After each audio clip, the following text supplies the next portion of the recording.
All right. Well, I wasn't going to come, and I was going to come, and I wasn't going to come, and then I took Dayquil, and I'm here.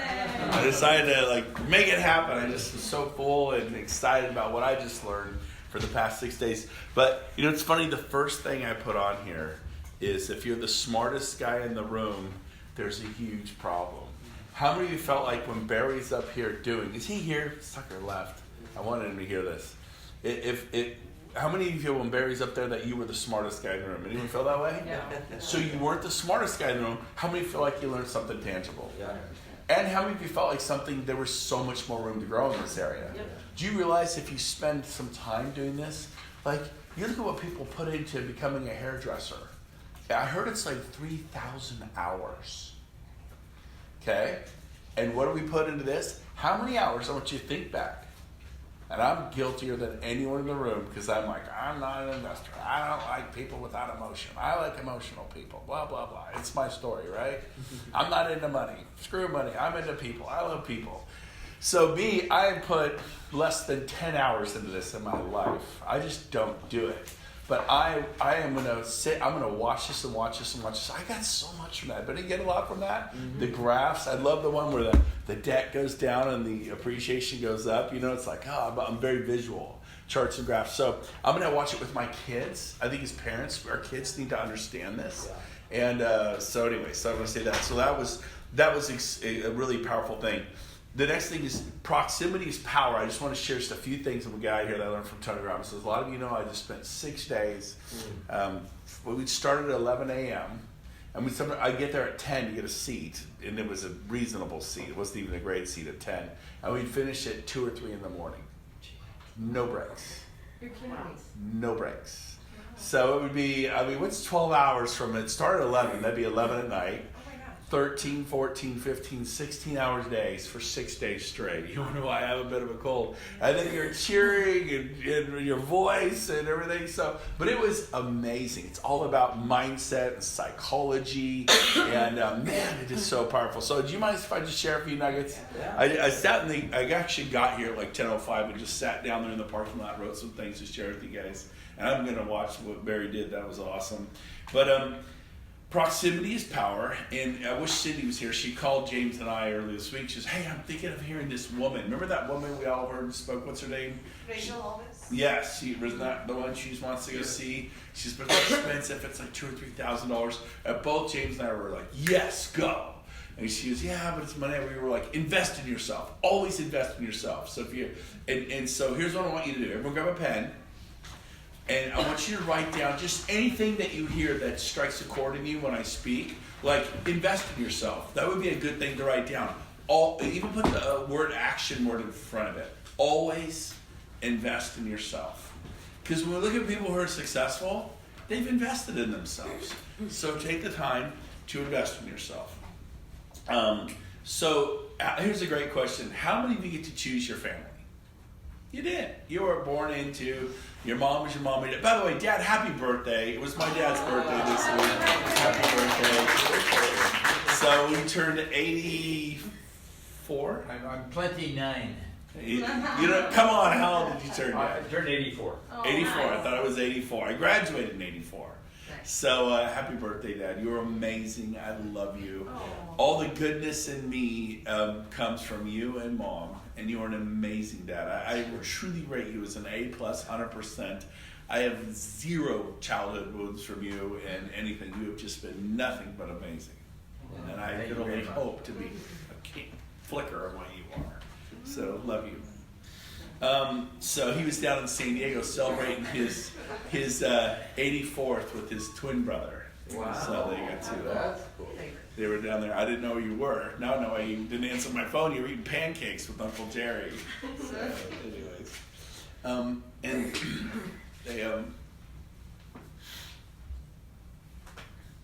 they both lost their brothers this year. My Uncle Steve and my Uncle Bill passed away this year. Their little brother and big brother. So pretty intense, huh? So it's rough here. Well, anyways, but I love you, Dad. Thank you for all you've done. But who gets to choose their family? We don't. You know, your crazy Uncle Steve and your crazy Uncle Bill, and they were both crazy, and they're great. And sometimes it's good, bad. I was fortunate; they just got a great brothers and a great family. But sometimes just think of your own family. Think of some of the relatives and some of the. Maybe it's a mom, maybe it's a dad, maybe it was the mom that was never in your life, or the dad. My wife never knew her dad, ever, and till recently. And he looked her square in the face and said, "Don't ever come back. I never want to see you again." That was his parting gift to her last year. Yeah, so it sucked. But anyway, so there's wounds and stuff you got to deal with, and so but here's the exciting news. You ready? Can you choose a new family? And what do I mean by that? It's maybe not be a biological family, but it's like a tribe, a group of people you get to hang out with. You get to choose your peers. So what is your chosen peer group look like? Like, well, I've never really thought about it. It's just, Buck and Sally and Tom and Timmy or whoever, It's that sort of thing. So here's the deal. You should choose carefully. Choose carefully your peer group. Sometimes we luck into our peer group, right? Like James is a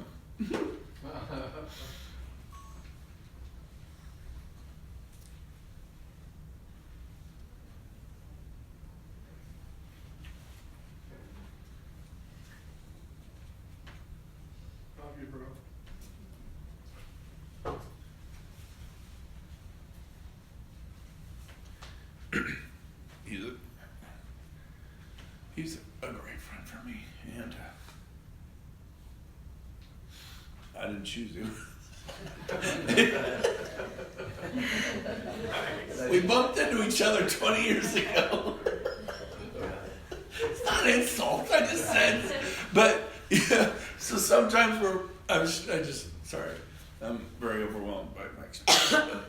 Sometimes you just bumped into and made a friend, a really healthy, good friend for you, who's fighting for you when your marriage is down, and it's like, oh, screw that, go do this and that, and or whatever. But other times there's times to move on. I get that. I'm not saying, but the point is this: who have you chosen to be your friend, to speak life? If you've got those people you think you're their friend, but you feel worse when you leave them. They're not your friend.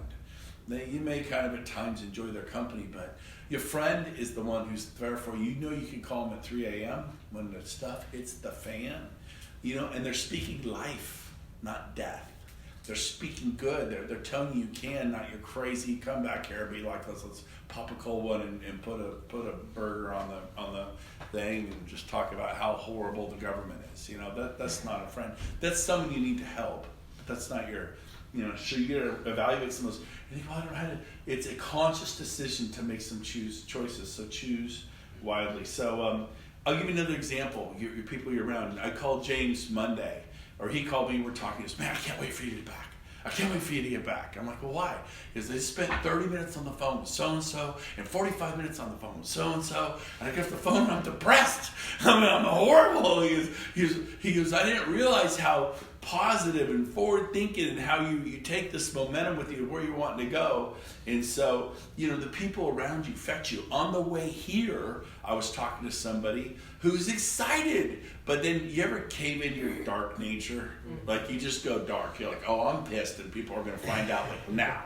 And this person is that kind of person. He's up and he's down. And it's an immaturity in your soul when you cave into that. You let your emotions run you. You ever let your emotions run you?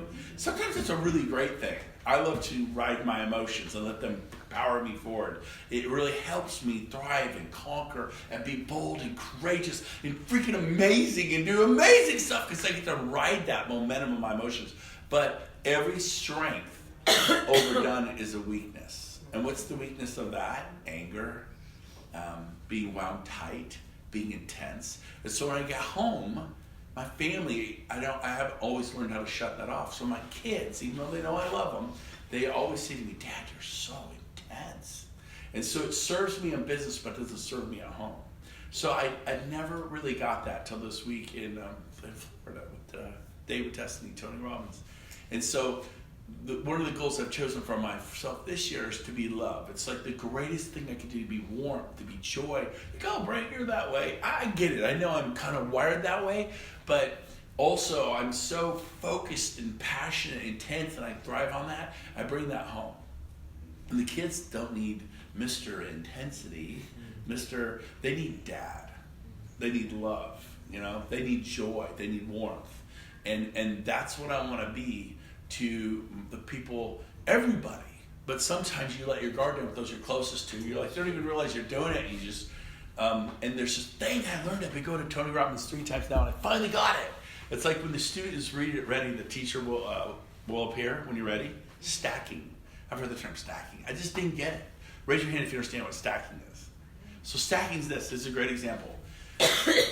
My 18-year-old and I go to counseling. We're doing so much better. We're doing great. But I'm like, why do we seesaw back and forth in a relationship?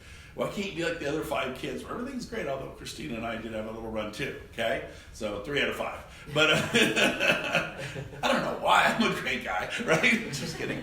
But like, it was a wedding last summer a year ago, and she said something to me that just hit me wrong. And on the way home, I just blew. I freaking lost it in the car, And then the other this summer, she did something with my car. We walked away to go to church, and the door was wide open, just wide open, and we're going into church. I'm like, hey, Megan, can you shut the door, please, sweetie?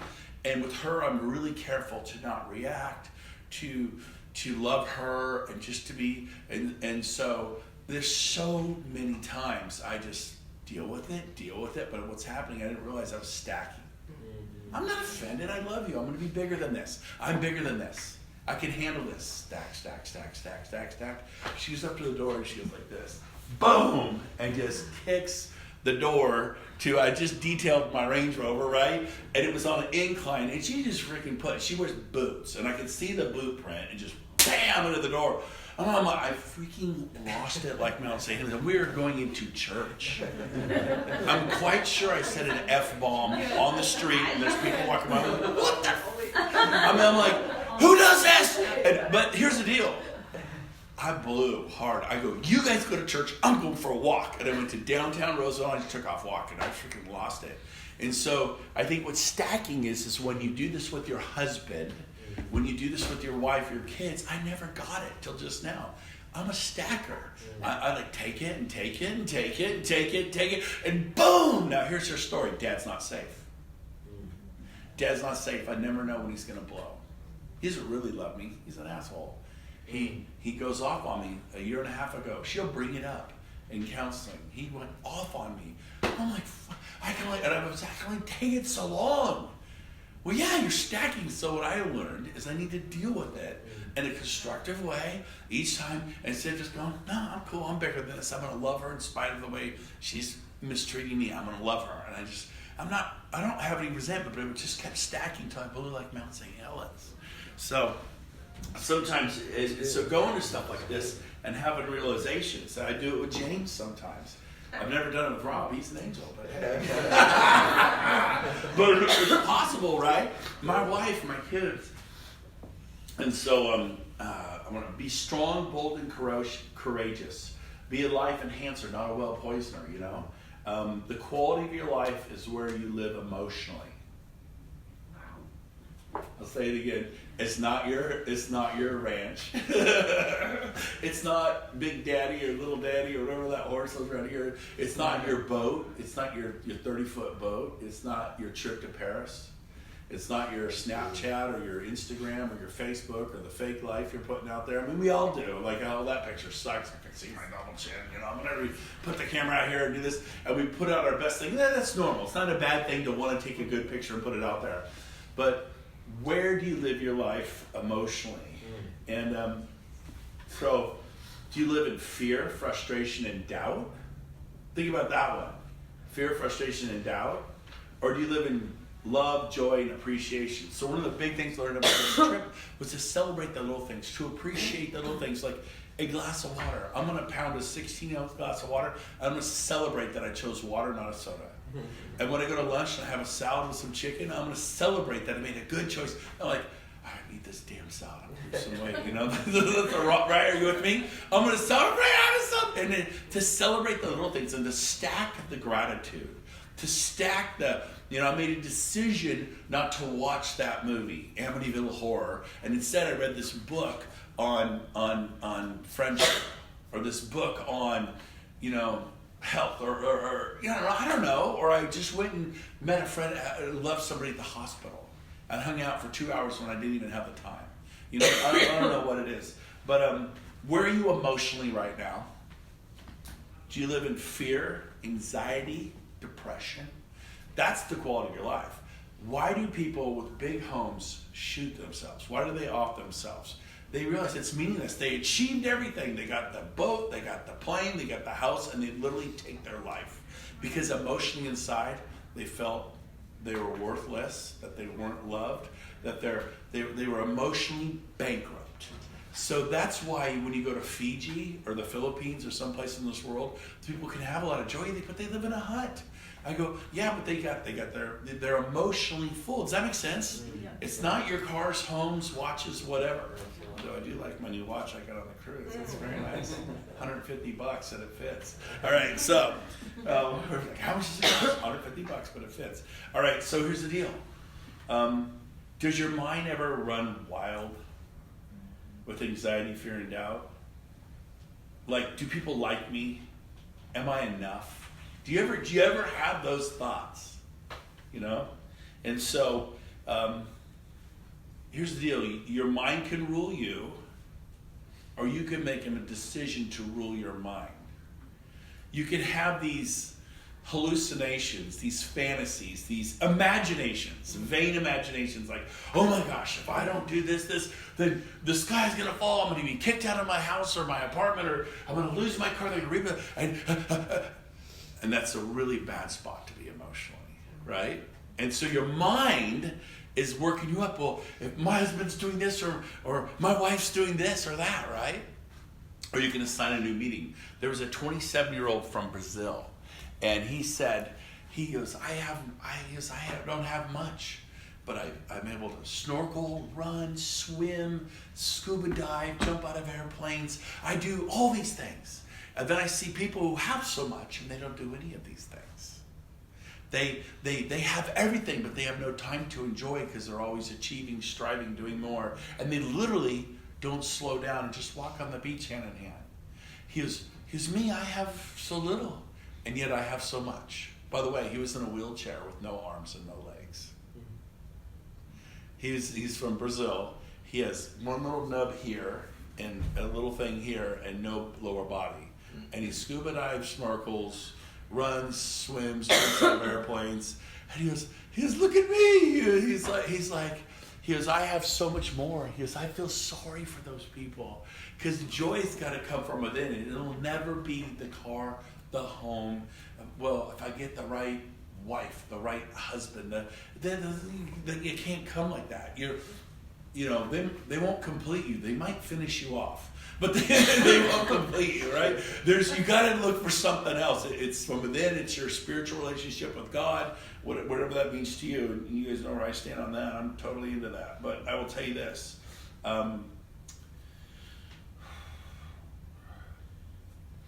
The 32-year-old from New Jersey, he was on stage leading the whole thing. He too, no legs, missing an arm, and one kind of down to here with a finger sticking out. That's all he had.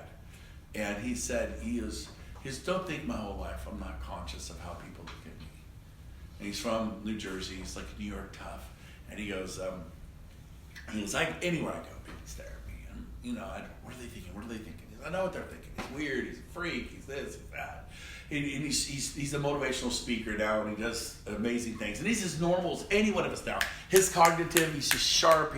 He's worked on it. He's like, and so he said, the other day I was going on an airplane. And they let people on first who are in wheelchairs and this and that. And they always put you in the very front of the plane.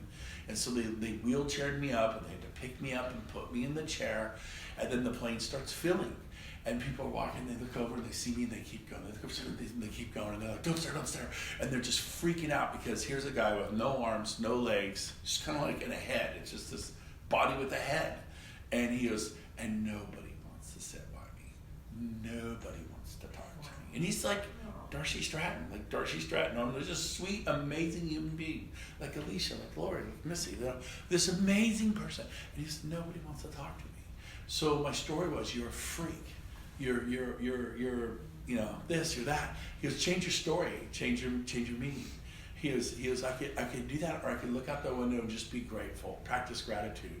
And he goes, I looked out the window and I thought, man, this is awesome. I get so much leg room. This is great. Everything's busted up. But he said, you have a decision to feel sorry for yourself and have a pity party, or have gratitude for the breath, your next breath you breathe. Like flying over Minneapolis last night, the sky was orange and then it turned bright red. I have pictures on my phone. I've never seen anything like it. Then the clouds, these thunder clouds. And just to appreciate the day, appreciate the heat, appreciate the cold, appreciate a flower, appreciate fall, appreciate your kids, to really learn to live in that moment, to appreciate Rob, what he does for us. I appreciate the projector today. I was sitting here going, dang, these aren't shut. We used to have to shut those. We invested in a really high quality projector to where it's crystal clear up there. We'd have to turn the room into a cave, right? And I sat back there appreciating what Barry was saying, how it was being presented. On the elevator on the right up, I just started appreciating all of you. I started thinking about how much I care and love for you guys. How I literally rode up the elevator just thinking about how grateful I was. And it changes your state. I have more, but I'm going to end with this. I'll save it for another time. But 1983, a soccer coach named Gary Summerhays, Del Campo High School right here in Sacramento. And he was the winningest coach ever in the history of our school. He was like, if you think of John Wooden, it's like one of the most winningest basketball coaches, and that coach of the Seahawks.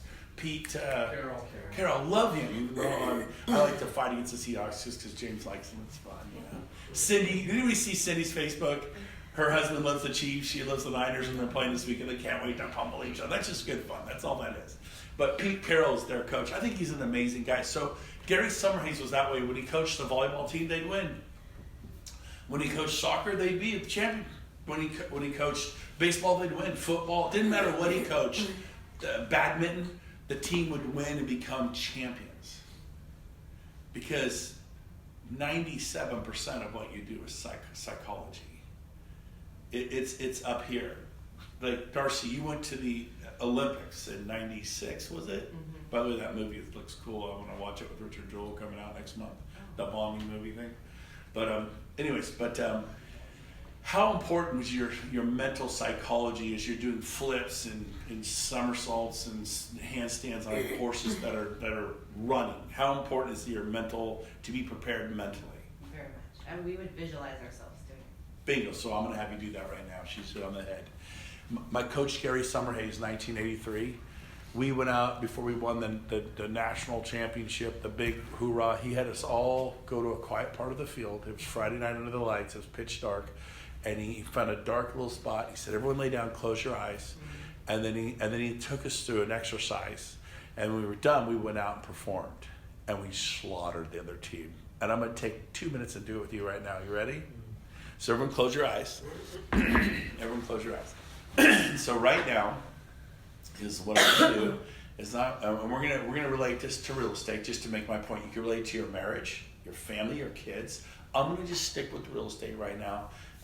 So right now, what I want you to picture yourself doing is to do, say, an open house. You're doing an open house in your favorite part of Sacramento. It might be Folsom, might be Loomis, might be Rockland, Whitney Ranch. It might be El Dorado Hills, but you're in your favorite part of Sacramento, wherever you like to do open houses. And people are coming through the door, and you're smiling at them. They're smiling at you, and you're engaged in conversation. There's warmth. And you're just kind of connecting with them. You're exchanging information, and they actually give you their information, and you take it down, and they fill out sheets, and now it's Monday, and you're calling them back, and you're texting, you're calling, you're even doing whatever you need to, and they're picking up the phone, and you're making appointments with them, and they keep that appointment, and you're showing property, and you have 7 homes you've picked out. You've got the worst homes first. I mean, they're the 7 best homes you could find, but then you rank them. You show the worst ones first and the best ones last. And you get done, and they want to make an offer on number 7. You go back to the office.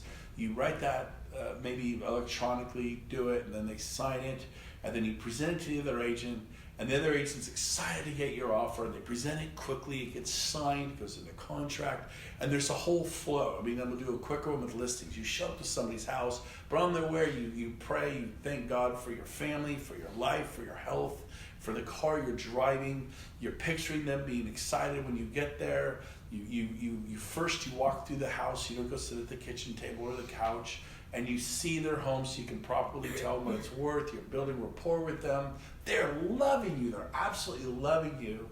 You're loving them, and you're finding out what's important to them, why they want to sell as you're taking your time to go through the house and the kitchen, the family room, master bedroom. You go out into the backyard.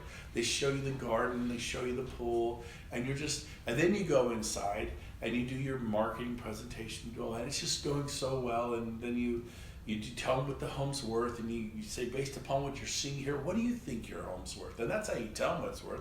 You get them to tell you what it's worth based upon what you showed them, and they're going to give you the number that you've actually picked, which is $795,000, and they're gonna give you that number because that's what the data shows. And what would you price it out? And then they tell the number, and you say, exactly, I completely agree.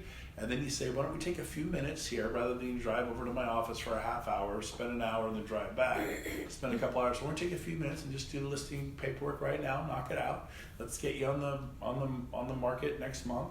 Knock out that punch list of to-dos, and they sign the listing agreement. You get in your car, you drive home to your family, and you have this beautiful $800,000 listing in Whitney Ranch that you know is going to sell in a week or two.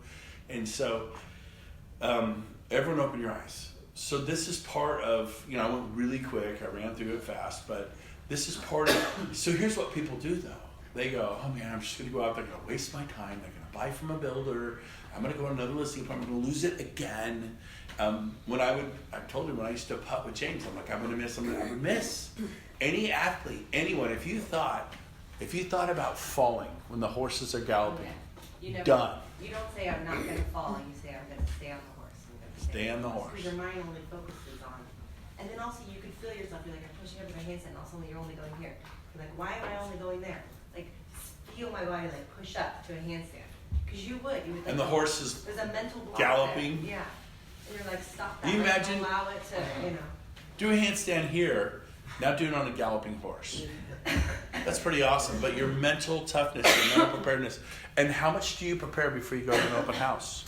Do you prepare? Like, I didn't prepare at all. How'd the open house go? Not so good. When you go on that listing presentation, how'd it go? Did you prepare?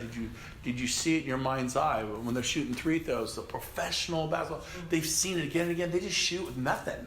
Just bam, they're all dropped. There's nothing in their hand, but they're doing it. It's a powerful gift that God has given us. And we just like, why isn't my life the way I want it? Because you haven't been intentional about any part of your life. And so here's your chance to be intentional. Anyways, there are so many, there are way more than I could go, but I'm just excited about where we're going, what's happening.